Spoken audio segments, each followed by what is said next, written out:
Fate decided.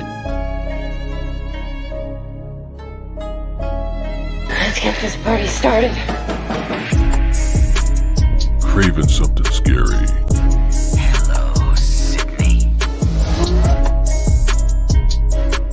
KillJoy Jake. Don't you swear at me, you little shit! Don't you ever raise your voice at me! I am your mother!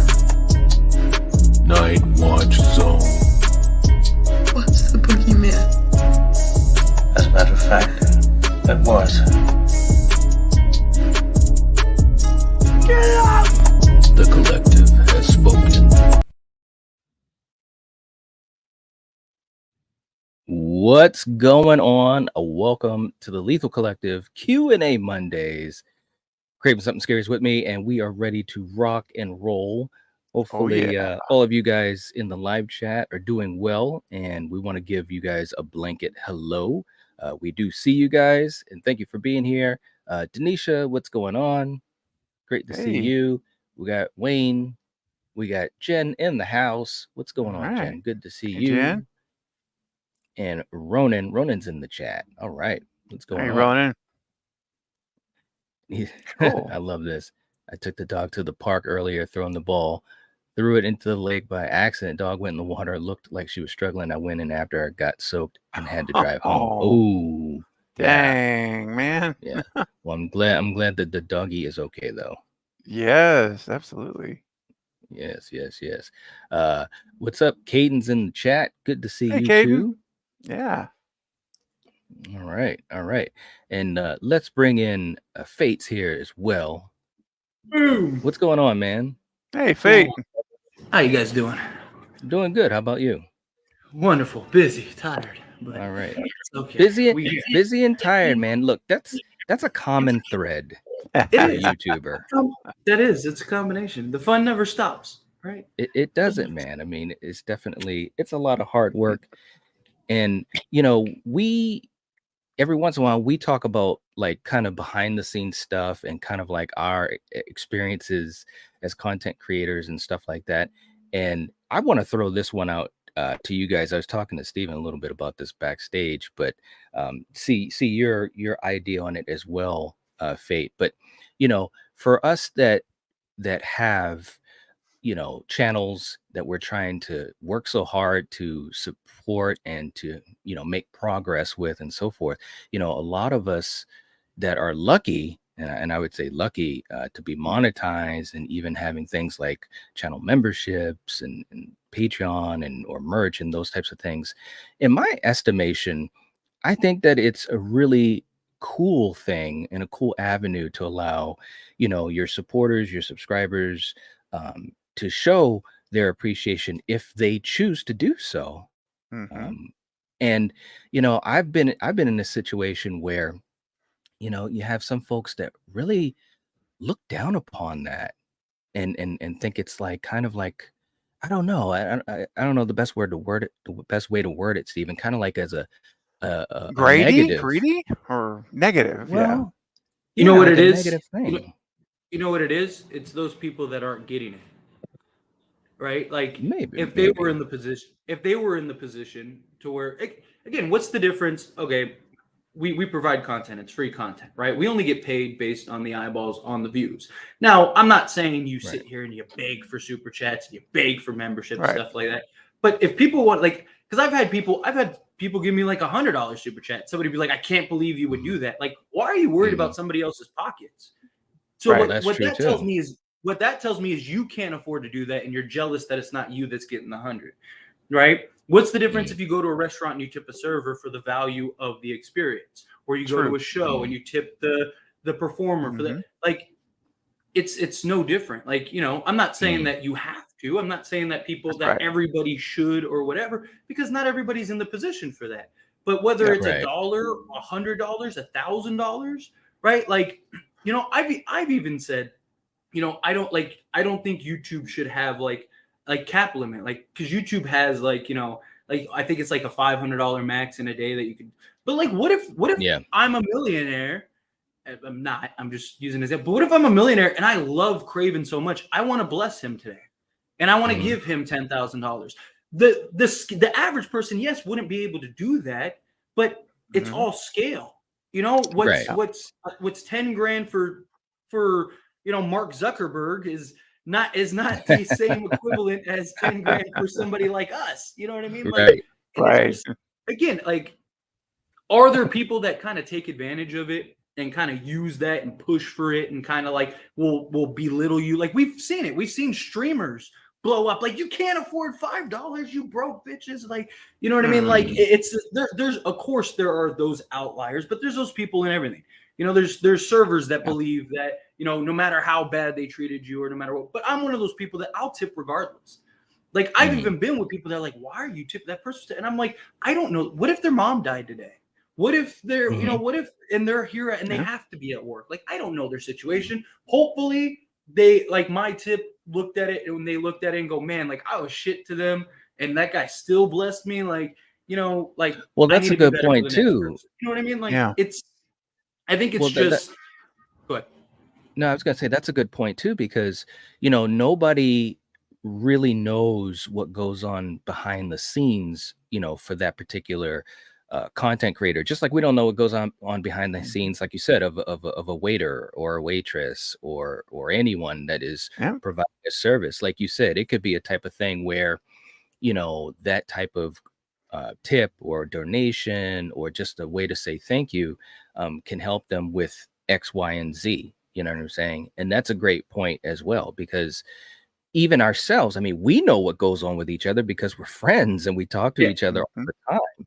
But, you know, I guess what I'm saying is that it just struck me as so odd to have that come up in a conversation and make it seem as though, well, that's dishonorable. You know what I mean? To have, you know, it's the lack of it's the lack of understanding, right? One, I think it boils down from a root of jealousy, right? Because especially like, you know, because people look at it as like, oh, you're content creators, right? It's just like you know, like professional athletes. People are like, what do you have to complain about? You know, you're a professional, but they don't understand the time, the energy, the effort that goes behind what we do.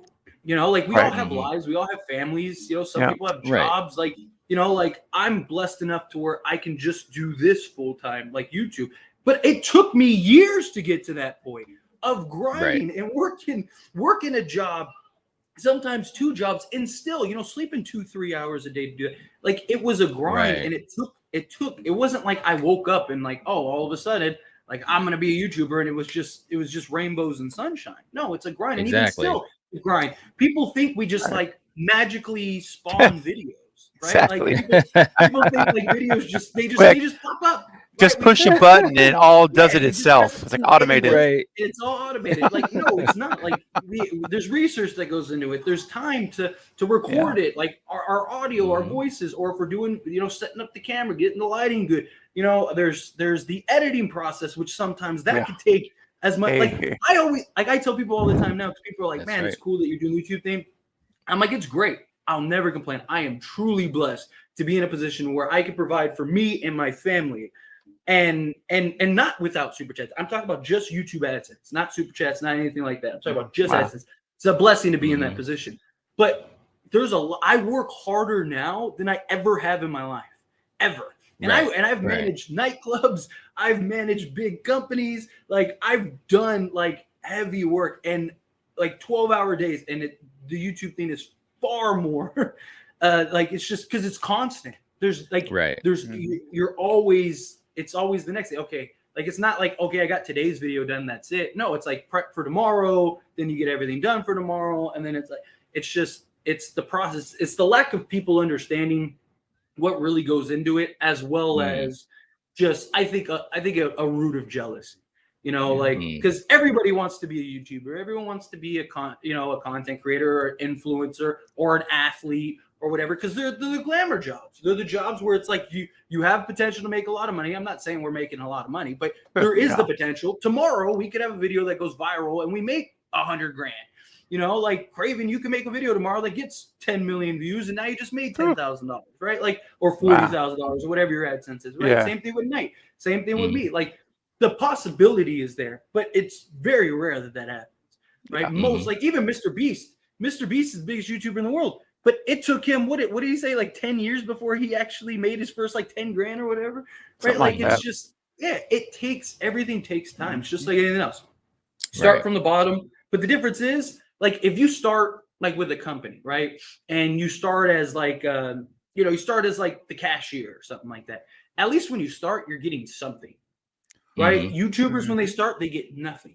A lot of times they don't even get views, they don't even get subscribers, they don't get anything, right? Like, and it's just like I think that that's the process that gets lost. A lot of people they see, oh, you have 10,000 subs, oh, you have this, you're getting 10,000 views a video, so you got to be making money. But also people don't understand. This is why I say it's the ignorance is. AdSense are different. So like my sports channel, I have like a $10 to $12 RPM, not CPM, RPM.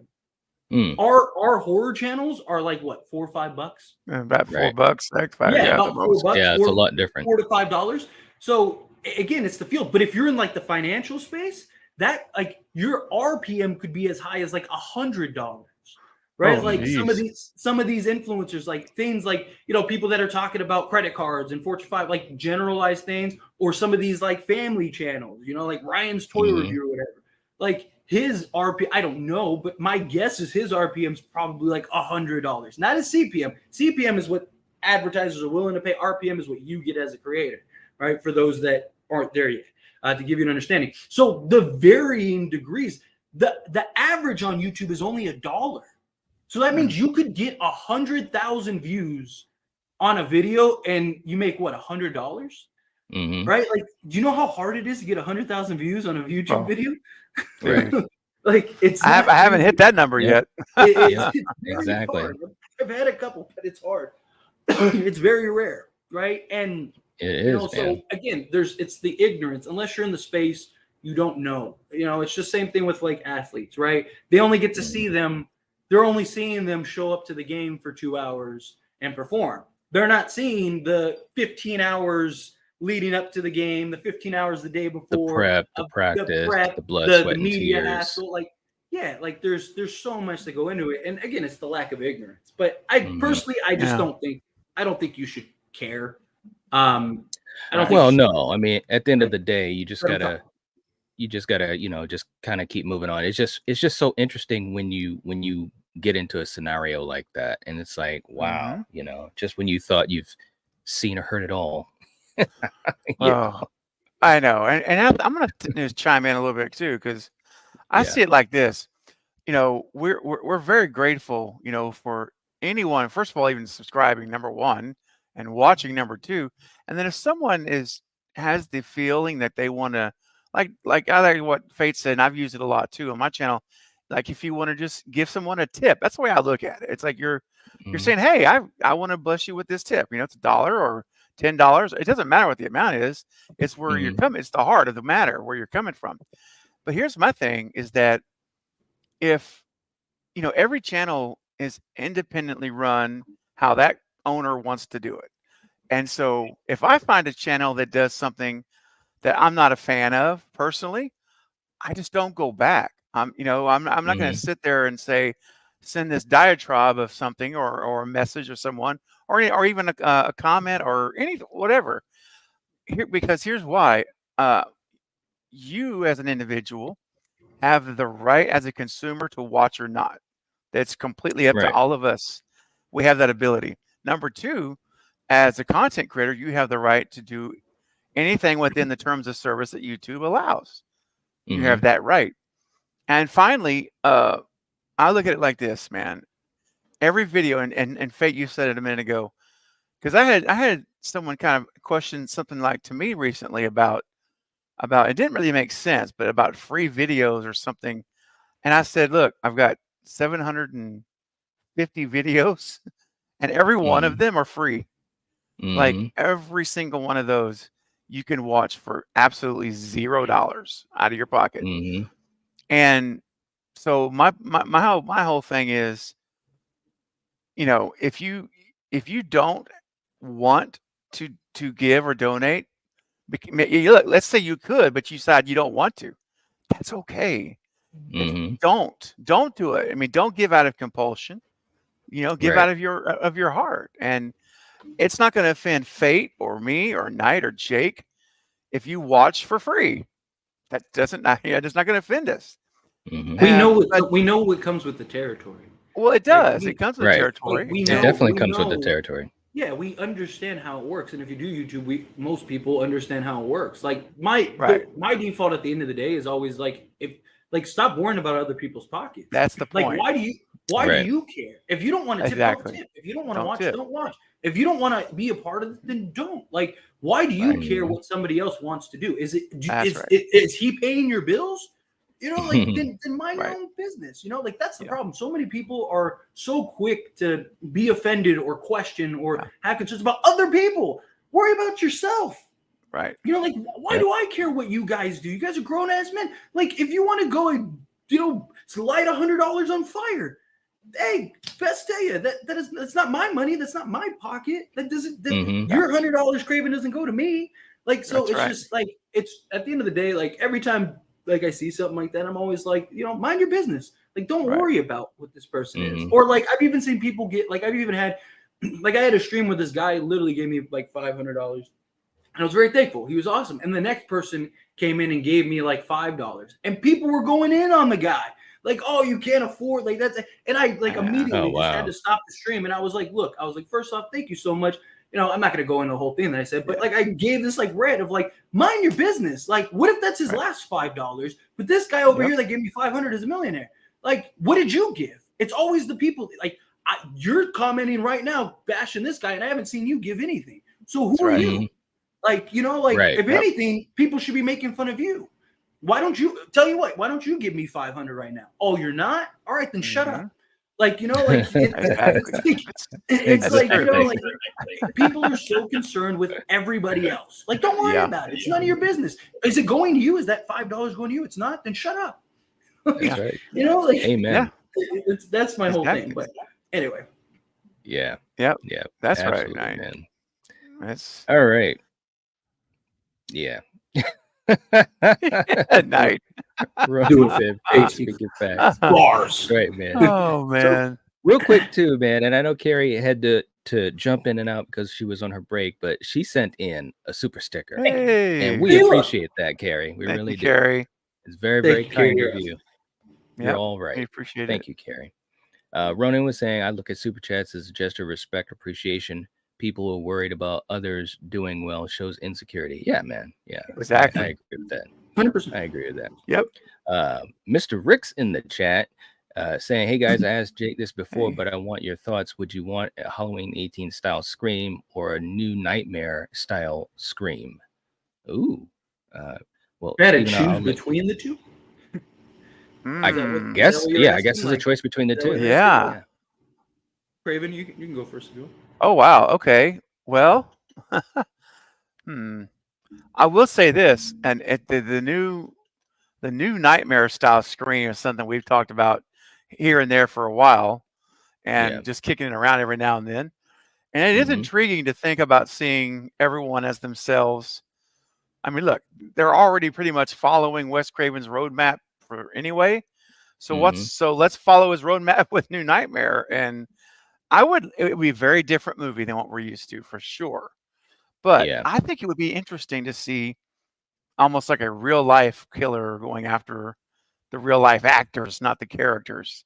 Kind of crossing over from fiction to to real life is what it would be like, and then you have to figure out you have to write a really smart motive and how that's all tied together. You have to really think that carefully out. But I guess I would say and it could be terrible or it could be great, but if it's done well, I think it could be a lot of fun and just a one-off thing, right? Just a one-off movie like that. And then it goes back to the normal Scream we're used to.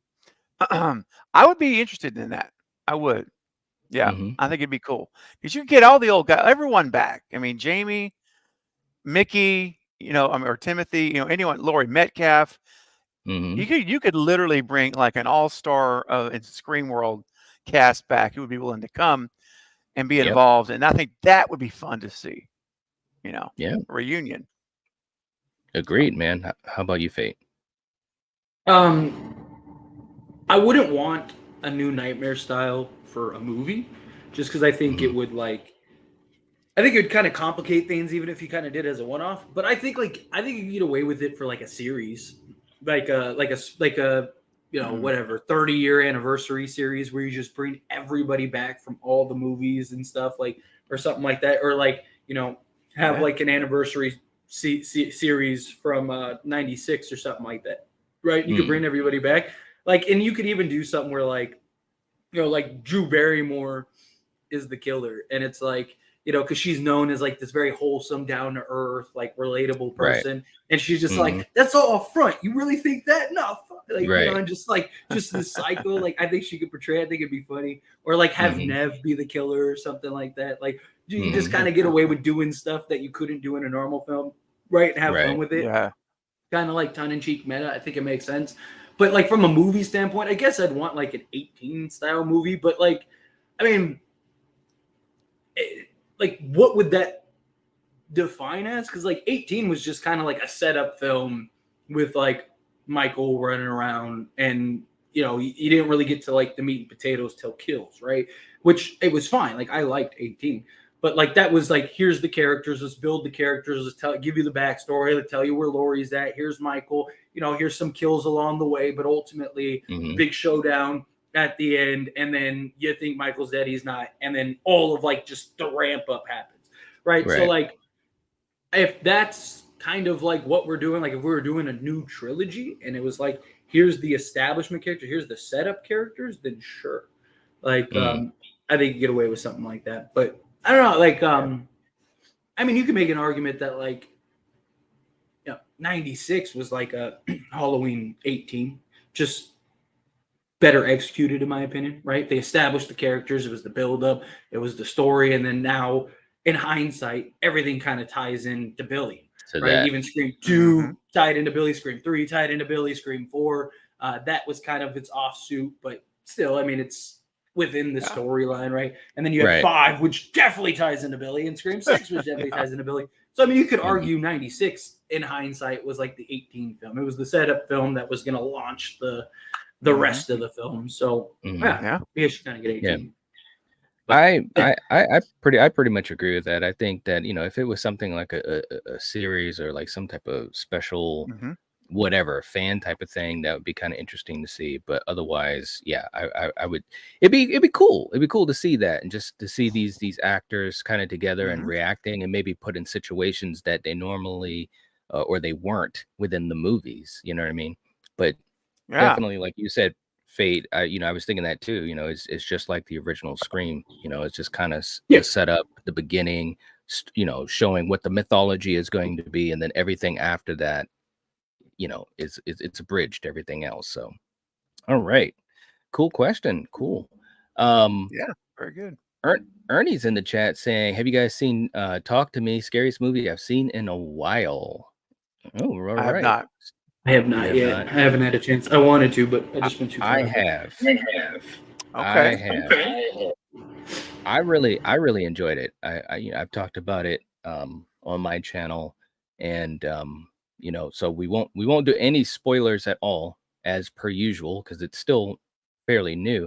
But I enjoyed it. It was different. The premise of this, it's talking about something that we've seen before. You know what I'm saying? Because it's talking about communicating with the spirits and so forth and all that, but it's done in a way where it still felt fresh, and Mm. the characters were interesting, especially the lead character of Mia. And so I really enjoyed it, man. It was a really cool movie experience, and I think that a lot of people are really enjoying it, the buzz online and all that type of stuff. So yeah, it was really, really cool. Well, can I ask You you a guys- question? Yeah. Sure. Sorry, Faith. No, you're Uh, good. Go ahead. Beat me to it. so, because I know we're not talking spoilers, obviously, which we don't do, but Right. I just was wondering because A24, this is A24, right? Yes. It is. Yeah. Yeah. Okay.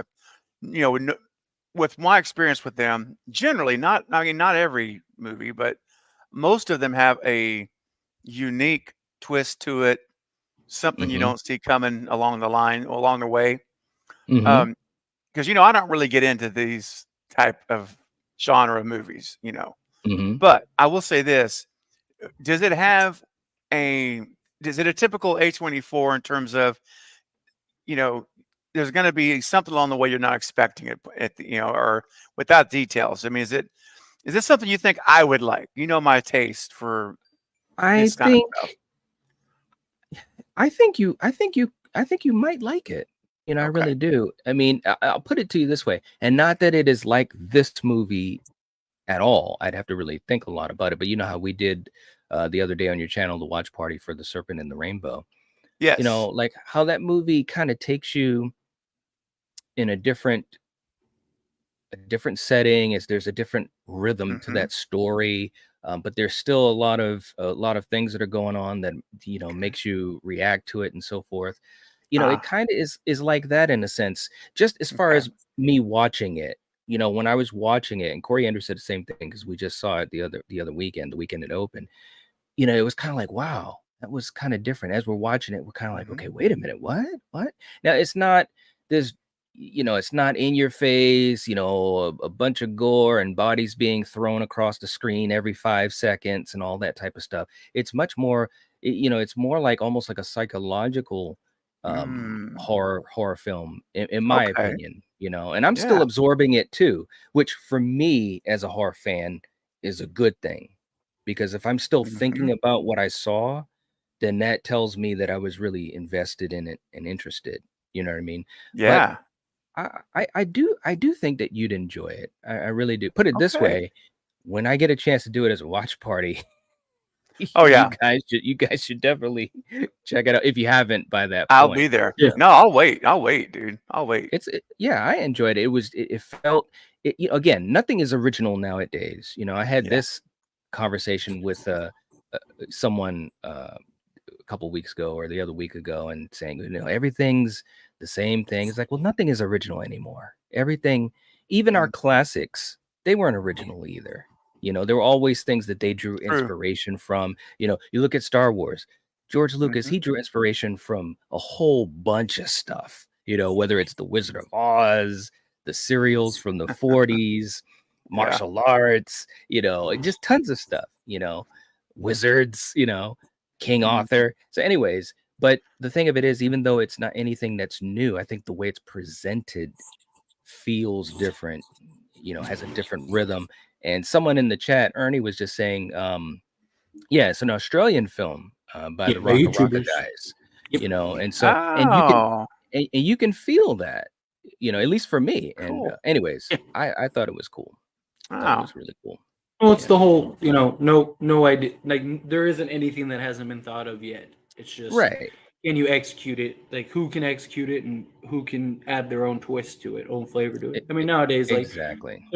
like even like the originality thing, right? Like, Mm-hmm. where we talk about having originality, like, yeah, everything's gonna be similar, right? Like when we talked about it last week with Jake, right? Like, Yeah. where it's like the problem isn't that they're like ripping off Scream, it's that they're ripping off their own franchise, right? Like, it's not like Mhm. it's Oh, somebody right. else that's doing something similar. Yeah. It's literally within the same, like, we just had these movies, right? Like, so I mean, Mhm. because like Jake was talking about how, like, you'll like think of all the other movies that have ripped off Scream, and it's like, yeah, but they did their own thing, and it wasn't like they put a ghost face mask on and just Right. started, like, it was like a blatant copy. Like, yeah, everything, even the original Scream took things from other films and meta commentary and all Exactly. that stuff, right? But like, it was Exactly. their own. Like, it wasn't like, Yeah. it wasn't just a remake of Halloween. It wasn't a remake of The Exorcist. It wasn't a remake of, Scream, or a requel, or whatever they want to label these now, right? Like, Yeah. I it's mean, there's like there's inspiration from all these other things in the past, and yeah, even Kevin Williamson said, and this was a nice tidbit I had thrown out the other week or whatever, but he drew a lot of inspiration from things like Friday 13th Part 6, Jason Mm. Lives, because that yeah, had, a lot of meta commentary in it and stuff like that. And a lot of people have never made that association, you know what I mean? But it's true. Mhm. It's like he drew inspiration from that. Tom McLaughlin was going to direct Scream, you know. That was Mm. kind of Yeah. what was going on, and of course he didn't, and Wes did, but he met Kevin Williamson, and obviously, they had their conversations and stuff like that. So in other words, like you said, Scream drew inspiration from other things too, just like Friday 13th did, just like Halloween did, just like, and it's you go on and on and on and on, so it's Yeah. Mhm. again, nothing is Um, truly original yeah. anymore. The question I was going to ask earlier was, do you guys think that anything can be scary anymore? Because like I was having this, like, my cousin called me and he was talking to me about the new Exorcist movie, and he was like, "I'm sure you're not happy about it." Like, and I was like, "Yeah." And he Mhm. was like, "What would you do?" Right? And me and Knight, when we did our live stream a couple weeks ago, we were kind of touching on this, how, like, is this going to be another just like run of the mill possession style film with the head spin and the spider crawl and the vomit Mhm. just to get the cheap tricks? And he was asking me, he's like, "Well, if you had to make the Exorcist like remake, would you?" How would you do it? And I was like, "Well, one, I wouldn't do it, but I was like, if I had to, I was like, I would want to set it up, because I don't believe, because he was like, do you think that anyone's ever going to be able to replicate like what the original one?" I said no, because it was the first of its kind, right? Like, Right. all of the things that really like kind of shocked audiences or like changed the tides for horror were all firsts, right? Like The Mhm. Exorcist, we never saw a possession level film. I mean, they had like black and white films that like, but it wasn't to that level, right? And like you Right. could get away with the head crawl or the head spin and the spider walk and all that stuff because no one ever seen that. It was shocking. It was jarring. It was like, oh my god, like, and the special effects that went into that and the practical effects and all that stuff Mhm. was unlike anything they had ever seen. And then like Mhm. you look at things like the Blair Witch Project, right? Well, now we know whenever something says based on a true story, it's like the only thing that's true about or even based in reality in those movies is like the guy's name was Fred or something, right? Other than that, it's basically its own movie. Like the based on a true Right. story thing has lost all its luster, right? But when Mhm. like Paranormal Activity came out, right? Like people had never, like, they thought that that was a real like actual thing. Or the Blair Witch Project is a better example. That was at a time where based on true stories had gravity, right? The only things that Right. were based on true stories back then were like documentaries and stuff like that, Right. right? And so Yeah. they found this footage that looked like documentary style footage. They made a full documentary about it. They made an Mhm. entire website with like archived photos and all kind, like they really sold the con, right? They And did. and you were able to do that stuff. But now it's like how we talked about earlier. Like everything's been thought of, everything's been done. So he was like, how do you get back to scaring people? And I was like, I think the only way you could truly start scaring people now, I mean, everyone's threshold is different, but I think like Mhm. general consensus. I was like, the only way I really see it is not so much horror, like shock in your face, gore type thing. I think it's more psychological, Yeah. right? So Mhm. I was like, for Yeah. example, for me, if I was doing The Exorcist, instead of getting the point across that this girl is possessed through like vomit or head spin or whatever, where it's like, man, I was wondering this whole time, but as soon as her head Mhm. started spinning around, that's when I knew she was possessed. No, I said I would. You build tension and you keep building it and building it and building it to the point where that anxiety creeps in. So I was like, for example, Mhm. the mom is in the kitchen, she's cooking, she's got the knife, right? All the lights go out. And she's, it's pitch black. So now you're putting the viewer in perspective where they're starting to see stuff in the dark that isn't really there. Yeah. That tension, Mhm. that buildup is starting to kick in, right? And she's calling out her daughter, right? No answer. She's still calling her. She's like trying to fidget, turn on the light switch, it's not working, right? Then all of a sudden you just see like the daughter run across, right? Now you're Mhm. building anxiety. You know Right. something's coming. Something's building. That girl's gonna turn. Mom's gonna turn around and she's gonna be there. And then you get that music. Mom turns around, boom, and nothing's there. Right now, you just got the audience to a boiling point, and they're like, and now they're just like, okay, I thought there was a payoff. You know what did this really good with Scream 5, right? Like where the cabinet and you had the music, and then you think something's gonna be there, and they Oh slam it and yeah. nothing. Yep. Right? Oh, the That West was Scream scene. Yeah. yeah. Scream Let's see. 5 did that well, right? With like especially the West scene and stuff like that, right? And Mhm. then so you Yep. have the payoff, you have the audience anticipation, they're expecting something, the expectation isn't met. So now they're even more engaged and more like at the edge of the seat, anxiety's building, right? mom goes to walk to find her daughter, the knife's gone. Right now, you're like, oh no, the possessed girl's got the knife. I thought she was do it right, and then boom, you hit them like when they don't expect it. Right, you take away that day, and I'm not talking about a jump scare. I'm talking about you're building tension for an audience. You're building an expectation, and then you're removing that expectation to plug in that expectation elsewhere. That's the only way I think that you can truly start like scaring general audiences. Just because, again, I think the over the topness is just played out. Like it doesn't add, like people, you go to see a possession film, you're expecting the spider walk, you're expecting the vomit, you're expecting the contortion, priest, like the priest, like the creepy voice, like rather than just like use people's minds and imagination, right? Like you know, like something like Skinamarink. I wasn't even able to finish that whole movie. That movie was awful. Me neither, man. Like, has anyone finished that damn movie? I don't think so. I've never started it. I've never seen it. The idea behind it, I think made sense. I just think the movie itself and the execution was terrible. And I get it was supposed to be a social experiment. I get it was supposed to be like this art piece more than like a movie. And it had success in that regard. But the idea was like the entire, without spoiling the movie, the entire setting was to prey on your expectations. Right? Oh, okay. It's to confuse you. You don't really know what's going on. You're filling in the blanks yourself. Right? Rather than the movie filling in the blanks for you. And I don't think there's anything wrong with that. I just think it's how you execute it and deliver it. So like I said, where you put something in the sense of like the expectation is the scene, instead of giving them the payoff, yes, you're still going to have the payoff elsewhere, but now you're starting to put the ideas of what they're expecting into the film. But then now the actual payoff, maybe it was what they were expecting, maybe it wasn't. But at the end of the day, that expectation still hits because you built it rather than here you go. Here's the oh, in case you didn't know the girl was possessed, here's her head spinning. Here's the spiral. You know what I mean? Stuff like that. But what are your thoughts? Do you think that it's possible to scare an audience outside of the psychological aspect? Do you think that they could do something like, you know, like the over the topness to scare an audience? Do you want to go with that first, Stephen, or you want me to do it? Why don't you start us off, and I'll close it out on the topic. Well, because we're going to be wrapping up soon. I think you can, you know, because you know, again, like you said, Faye, there's a different level for everyone. But I do think that there have been some films that have been able to tap into fear for the audience, and to do it in a way where it's you know, it's fairly fresh. And one thing in particular that you were mentioning is trying to ratchet up that tension, to draw it out, to sometimes, you know, confuse the viewer as far as what their expectations are and stuff like that.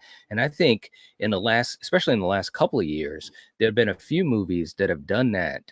Like you said, specifically like something like Scream 5. You know, I know like in Hereditary, there were some scenes like that in Hereditary that to me were drawn out in a way where it was like, and scaring people, there's different ways to do it, right? You know, it could be something that's horrific as far as what you see, but it also could be something horrific as far as how you feel about it, you know, like, and not that I was going to use this as my only example, but I just was thinking about Hereditary. But to go into that, when you have that particular scene with Alex Wolff, the brother, and with Millie Shapiro, the sister, the young sister, and when they're driving, and I'm not going to spoil it, although people probably should know by now, but when that particular thing happens, the way that scene is shot, and it happens in such a way where when I first saw it, I was like, wait a minute, what?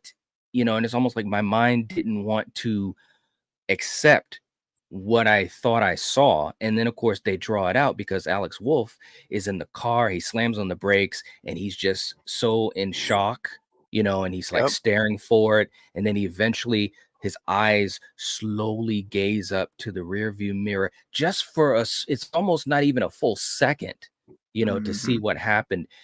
That, to me anyways, in my opinion, is an example of really taking something that's very simple that happened, drawing it out, playing with your expectations, and creating a sense of fear and horror within yourself. For me, it was on an emotional level because I was, attached, Hmm. to that particular character. So I do think it's very possible to do that in today's audience. And there's other examples too. But anyways, Stephen, I'll let you jump in with your idea on that. Yeah, man. I think you're right. I mean, everyone is everyone has, and Fate said it earlier, or one of you said it, different thresholds, and what's scary to one person is not to another. But I think as far as like visually, when you're talking about like gore and stuff, I mean, I believe, and now look, I've seen a lot of stuff. I even watched Terrifier 2, which I wasn't going to, but I ended up watching it anyway.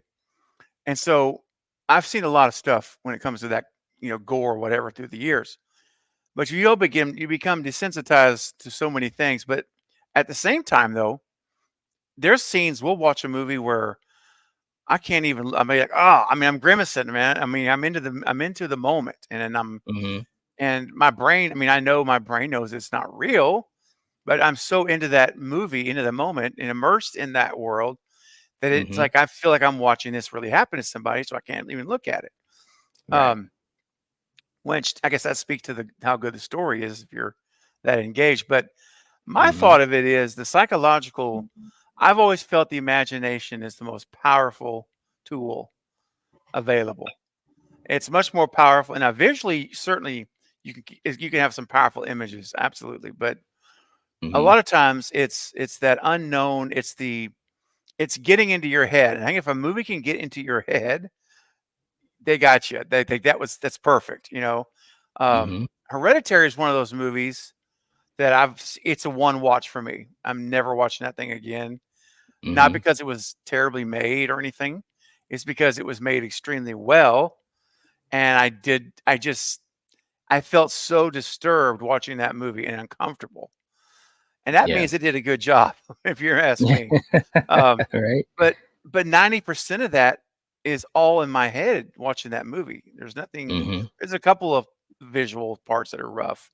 Of course, the one you mentioned, but that's just as much in your head as it is not what's on the screen. It's the processing what's happened, Hmm. and uh, and there's and I'm not going to spoil anything, but the scene, going up top.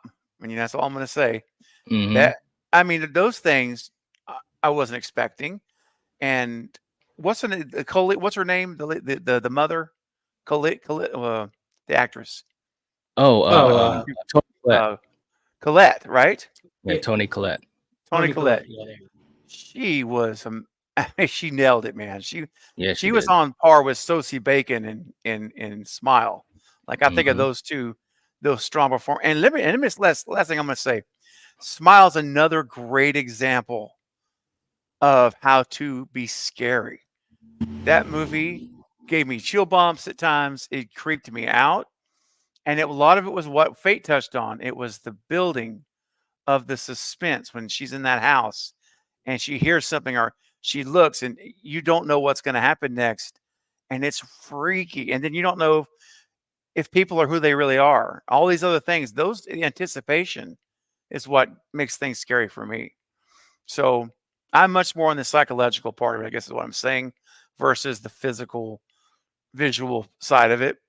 And if you can get into here, then you hit gold as a filmmaker. That's the way I look at it. Well, I don't think there's anything wrong with visual as well, but it's the approach in today's horror, right? Like it's not you don't have the build up and then the payoff, right? Like Hereditary, that scene. Like it is gruesome Yep. when you really boil it down and it's shocking and it's that, but it was the build up and the tension to that moment, right? Hmm. Where like in today's films you'll see, right? Like it's a completely different type of scene, and then all of a sudden, boom, jump scare, or Yeah. or like boom, like the girl comes crawling down the stairs, and it's like, and they're talking about like they're talking with the doctor about something. Like there's no build up. It's just here's something Right. shocking, And it's like, okay, like, yeah, did I expect it? No. But I just think if you really want to make somebody uneasy and make somebody scared, you build that. Yeah. You build the tension, you build the build up. And yes, the audience has the expectation of something is coming, but they don't know what's coming. They don't know when it's coming. And therefore their expectations rather than just pure shock value, right? Because then to me, I don't think you're truly scaring somebody. I don't think it's horror in the sense of horror. I think it's just like it was a shock moment. It's just like, when you sneak up on, your wife or your daughter or your kid or your friend or whatever, and you're like, right? Like, oh man, you scared me, right? It's like, but like it's not like that's not something that's gonna last. No. Right? It's like, okay, that was a cool moment, on to the next one. Where, like Knight was saying, talk to me. Like he's still dwelling on it. Exactly. Now. So that means it did its point. It did something, right? Like, I just think if you can make something where it's you have that buildup, you have that like, yeah, you can have a shocking payoff if you want, but like have that, like, not a scene where like the doctor and the mom are talking and in the background it's like blah, blah. Like it's like at that point it's more comical than it is scary. It's just like you're just like, all right, like it's just where if you put the audience in the seat of like anxiety build and something is about to hit, something is about to happen, right? I just think you have a more lasting effect. And if you think of the movies in the last 20 years that have been unanimously like consensus is like, hey, this was a really good movie, or this was a really good scary movie, or this really kind of did something to me. All of those movies have that in common. They all set the table before they provided the feast, right? Like like Hereditary, Midsummer, like things like that. Like Smile for me was Smile. Like they built these things before they delivered the payoff, right? They set the ambiance. Here's the setting. Here's the ambiance. Let's put you in the mood. Let's get you where we want you to be, and then now we can start playing with you. Right, like that I think is the best, rather than just the big shocks. But anyway, totally agreed. Yeah, absolutely, man. All right, guys. Well, we're gonna get ready to wind on down. For you guys in the chat, we definitely appreciate you guys hanging with us, and hope you enjoyed our conversation. We went all over the place, but that's always a lot of fun. But definitely let us know what you think in the comment section as far as movies that have truly scared you. We have a whole bunch of you guys coming up with ideas in the chat. Definitely throw those in the comment section. Let us know. Also, if you haven't hit the like button, please do. It helps to support us and we'd appreciate it. And we will catch you guys next time. The Collective has spoken. Peace and have a good day. Good night, guys.